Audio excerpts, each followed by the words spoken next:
Okay, hi, I'm Dr. Jen Halleran.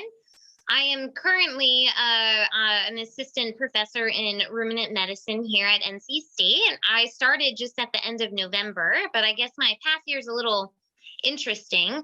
I did my PhD work here for the last 4 years under Dr. Derek Foster and Dr. Ron Baines. And I I defended my PhD at the beginning of November, and then was hired on right after it. So currently, I am one of the clinicians in the food animal clinic at the hospital.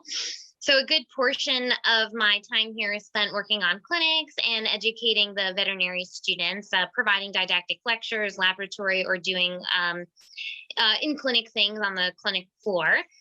And the other good portion of my appointment is more research focused, where I get to continue working on the project that I started during my PhD and kind of branching out into other realms of antimicrobial resistance.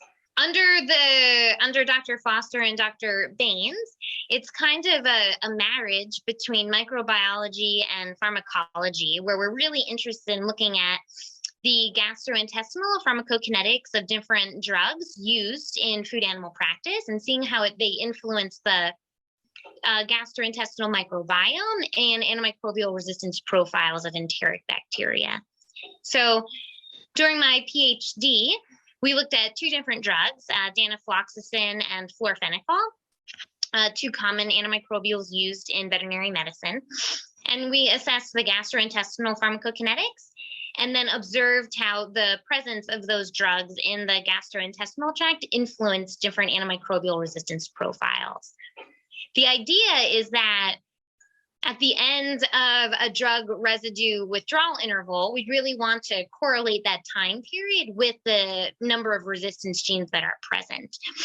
So one of the big ways antimicrobial resistance enters into the human population is through contaminated food. One of the overall arching goals of this sort of project and my future work is to correlate a drug residue withdrawal interval with something we've been calling a microbial withdrawal interval.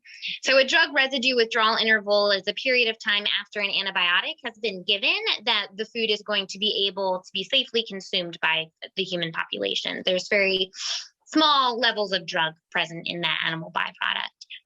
And we'd like to correlate that duration of time with the number of antimicrobial resistance genes that could potentially be transferred onto that animal byproduct.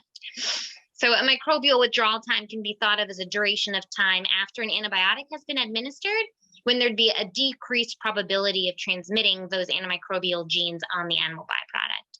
So then it would have a very small chance of entering into the human food supply. So now I hope to continue working especially on the bioinformatics side and developing a model, but also looking at other antimicrobials that are commonly used in feedlot settings that not much is known about in terms of their pharmacology or influence on the gastrointestinal microbiome.